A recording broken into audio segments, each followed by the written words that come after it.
Welcome to the Salle-College of Saint Benilde, Manila and Salle-College of Saint Benilde, Antipolo commencement exercises for the second term of academic year 2023-2024. Our guest of honor this morning is a journalist in Asia for more than 37 years. She co-founded Rappler, the top digital-only news site that is leading the fight for press freedom in the Philippines.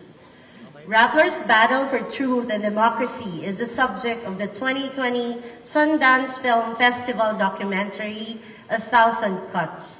In October 2021, our guest speaker was one of the 2 journalists awarded the Nobel Peace Prize in recognition of her efforts to safeguard freedom of expression, which is a precondition for democracy and lasting peace. For her courage and work on disinformation and fake news, she was named one of Time Magazine's 2018 Person of the Year, was among its 100 most influential people of 2019, and has also been named one of Time's most influential women of the century. She was also part of the BBC's 100 Most Inspiring and Influential Women of 2019 and Prospect Magazine's World's Top 50 Thinkers. In 2020, she received the Journalist of the Year Award, the John Aubuchon Press Freedom Award, the Most Resilient Journalist Award, the Tucholsky Prize, the Truth to Power Award, and the Four Freedoms Award. In 2021, UNESCO awarded her the Guillermo Cano World Press Freedom Prize. Among many awards for her principled stance, she received the prestigious Golden Pen of Freedom Award from the World Association of Newspapers and News Publishers, the Knight International Journalism Award from the International Center for Journalists, the Gwen Ifill Press Freedom Award from the Committee to Protect Journalists, the Shorenstein Journalism Award from Stanford University Award, the Columbia Journalism Award, the Free Media Pioneer Award from the International Press Institute, and the Sergei Magnitsky Award for Investigative Journalism. Our guest of honor took up pre-med at Princeton University, where she graduated cum laude with a Bachelor of Arts degree in English and certificates in theater and dance in 1986. She returned to Manila on a Fulbright Fellowship in 1986 and worked for the newly liberated government station People's Television 4 as Director of Newscasts, then as head of its Special Projects team. In 1987, she began reporting for CNN and joined ABS-CBN as a director and producer of Probe, the first and longest-running investigative news magazine in the Philippines, before helping set it up as a separate company, Probe Productions Incorporated, in 1988. Before co-founding Rappler, she focused on investigating terrorism in Southeast Asia. She opened and ran CNN's Manila Bureau for nearly a decade before moving to Indonesia and opening the network's Jakarta Bureau, which she ran from 1995 to 2005. Then she returned to Manila as the Senior Vice President in charge of ABS-CBN's multimedia news operations, managing about 1,000 journalists for the largest news organization in the country. Our guest of honor is also an author. She wrote Seeds of Terror, an eyewitness account of Al-Qaeda's newest center of operations in Southeast Asia, and From Bin Laden to Facebook, 10 Days of Abduction, 10 Years of Terrorism, and How to Stand Up to a Dictator. Let us all welcome our guest of honor this morning, Ms. Maria Ressa.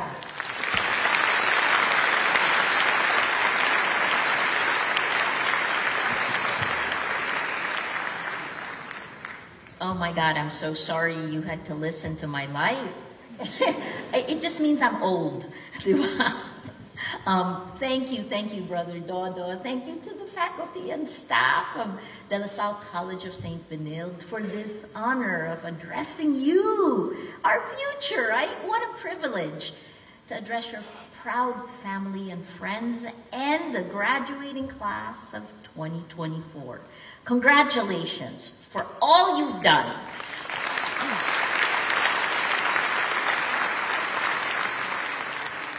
We live in a dystopian science fiction world where everything changes in the blink of an eye, and this is something you know very well. The class of 2024 didn't really graduate from high school. You came of age during a brutal drug war and a pandemic lockdown. We were pushed online, and technology became the accelerant to conflict and violence, to us against them, to global wars. Is anyone here not on social media? Lahat tayo nasa social media, no? Ayun. Eto na.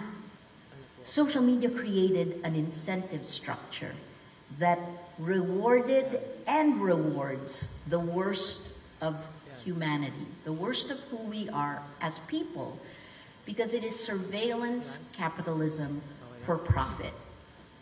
Parents, imagine if you told your child, lie all the time, I'll reward you. And if you lace it with fear, anger, and hate, if you act like a bully, I'll keep rewarding you. Unfortunately, that's the design of social media, because the goal is to keep us scrolling, right? And that means the companies make more money. It's a different time of a different sign of colonialism. You, the graduating class of 2024, know this firsthand, because the Philippines became a testing ground for information warfare. Because for 6 years in a row, we, Filipinos, spent the most time online and on social media globally. We became lab rats in big tech's grand experiment, and the results were exported to the rest of the world. From troll farms to fake news, online harassment to the erosion of trust and the breakdown of institutions, we have seen it all. And we've survived it. Somehow, we have kept our humanity. It's been 8 years for me and Rappler since the first online attacks, an average of 90 hate messages per hour, and the first legal cases against us, lawfare. Until today, I just landed at 5:30 this morning because I want to make sure I'm here for you. Until today, I have to still ask for permission to travel from the courts. Our rights go away so quickly. But slowly, we're winning our cases. And while the threat of a shutdown for Rappler and jail for me still remains, we just keep doing our jobs. You might say the Philippines is ahead of the rest of the world, because what happened to us in the Philippines in 2014 to 2016, when we all went on Facebook, Facebook became our internet, what happened to us is now happening to the rest of the world. It is a global phenomenon. The assault on truth, on democracy, on human dignity. It's everywhere today. Anyone watching the US elections? Or the rise of the far right in Europe? You are not just the graduates of the class of 2024. You are warriors in a battle for the soul of our nation. And because we're ahead of the world a little bit in the technology, you are warriors for the future of our world. And we need you, your idealism, your passion and creativity, what Benilde brings together, left brain, right brain, your unwavering commitment to what's right, the qualities that Benilde has helped inspire in you. Thank you to DLSU for publicly standing by us in Rappler during the worst of times, when saying and doing the right thing gets you punished. And I think what you've learned in Benilde, like we've learned in Rappler, is that doing the right thing is the right thing. And Benilde, thank you for the 6 years inside the board, being a trustee and seeing the struggle of an educational institution to create the future. Benilde is also family for me. My nephew Mio is about to graduate. My sister Michelle is helped set up Best Buddies for its students, for you, because Benilde is the first university to focus on inclusion. In fact, you're number 1 on this. So, for you, how do you face this daunting future? How do you make your mark in this world? 3 lessons from Rappler that may help. First, turn crisis into opportunity. 2, live by the golden rule. And 3, be vulnerable. I always say, you know this better than us. The world will change like this. So admit, embrace that crisis is here to stay. We just had floods. We have to somehow find a way to turn every crisis into an opportunity. In Rappler, my co-founders and I embraced the worst scenarios we could think of during the darkest of times.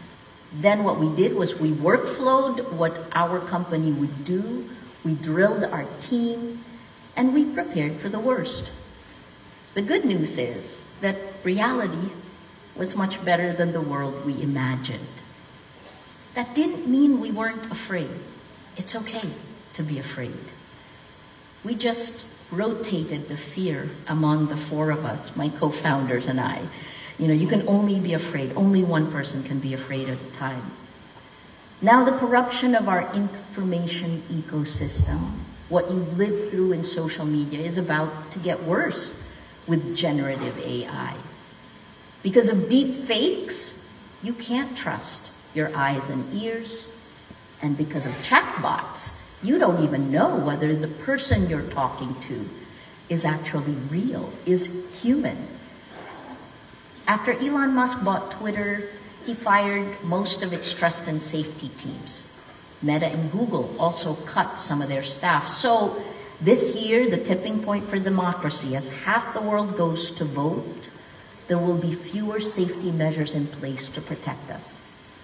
Big tech is now choking traffic to news sites, which means you will get less news in your feeds, and instead, the enshittification of the internet is in full bloom. You will get more trash, more propaganda, more information operations that push your emotional buttons that are meant to manipulate you. We will have to struggle harder for agency, for independent thought. You understand that and lead the way. The crisis we face, from climate change to corruption, from disinformation to economic inequality, those aren't just challenges. They're opportunities for innovation, for leadership, for change. When we founded Rappler, we didn't just report the news. We created a platform for civic engagement. We built tech, deliberative tech. Today, on every story page, generative AI will give you a 3-bullet-point summary, and we built a matrix protocol chat app, moving us away from the insidious manipulation of social media. It's the first of its kind globally. Download it if you haven't yet. And the question for you, what will you create? How will you turn the crisis you see into opportunities for a better Philippines? 2, live the golden rule. That somehow seeped into who I was from when I was a kid, going to mass every day. Do unto others as you would have them do unto you. When we were under attack in Rappler, it was easy to blame everyone, to demonize everyone, to take a scorched earth policy and verbally attack a murderous leader. And the others who stayed silent and enabled him to blast our judicial system. But we understood fear. We knew what it could do. It is real. And I didn't think our values as Filipinos had changed. After all, the Philippines is one of the first signatories to the Universal Declaration of Human Rights. When you get angry, hold back. That time period, those years, it didn't mean I wasn't angry. But we at Rappler decided to just do our jobs. Let our actions speak. Burying my anger at the injustice I had to accept and still have to accept today may have been one of the toughest things I've ever done. But I live by the golden rule. That pushes us away from fear, anger and hate, from tribalism, from looking at us against them. The more contentious the issue, the more we need to lower the temperature and do unto others as we would have them do unto you. It's strange how that's become a guiding principle in my life. I would say, Brother Dodo, I grew up a wayward Catholic until Pope Francis called us to the Vatican 2 years ago. A few months ago, a group of Nobel Peace Laureates met again with the Pope and signed another declaration calling for peace. And I'll be returning to the Vatican in January to help kick off the Jubilee, right? There's a new year coming. So now more than ever, with the world on fire, the world is on fire, it's important to have faith. It's the only way to find common ground, because the only side to take in any war is peace. That starts with compassion, putting yourself in another person's shoes. There's a word that goes beyond empathy in South Africa, Ubuntu. I am because we are. It's a deeper faith in another person. And in order to get there, we have to lower our shields, which leads us to 3. Be vulnerable. You've accomplished a lot to be here today. The years you've been in college have changed so much, right? You might think being vulnerable is weak, and it's hard for you to trust because you grew up in the toxic sludge of social media. But in every relationship, in every negotiation, in order to move forward and accomplish anything meaningful, someone lowers their shields first, drops their defense mechanisms, lowers that ego. Then others follow. Let that person be you. Because when you're vulnerable, you create the strongest bonds. You restore trust and the ability to find creative solutions to intractable problems. You become resilient and enable the most inspiring possibilities. So, to the future leaders, entrepreneurs, artists, and change makers here, this is why you're in Benilde. Be vulnerable. Let the art flow through you. Be open. This is your superpower.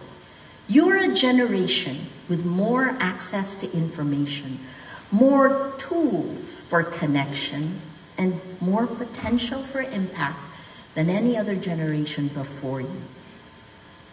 But we are handing you a world on fire. Remember that you're not the victims, that fire is not going to determine your world, because you are the firefighters, the architects of a new world rising from the ashes. The challenges we face the erosion of truth, the threats to democracy, the climate crisis. These are not just our problems in the Philippines. What you're living through is a global problem. They're global. And by tackling them here, finding solutions in our nation, you have the chance to create solutions that can change the world. Turn crisis into opportunity, live by the golden rule, and be vulnerable. Okay, so with me, please, just close your eyes and breathe deeply. Imagine the world as it should be, the way you would create it. Now, go and make it happen. Congratulations, class of 2020.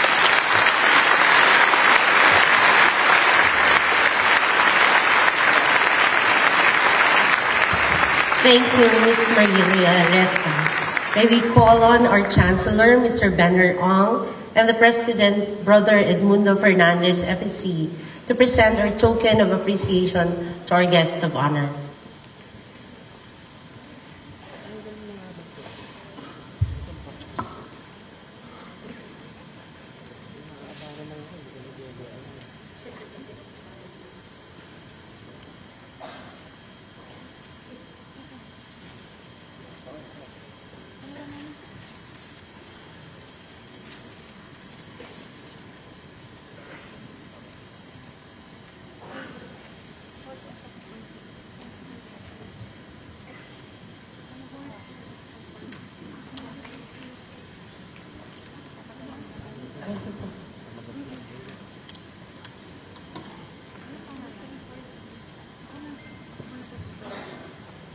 To present the recipients of the following academic awards with distinction, summa cum laude, magna cum laude, please welcome Mr. Angelo Marco Lacson, Vice Chancellor for Academics, Mr.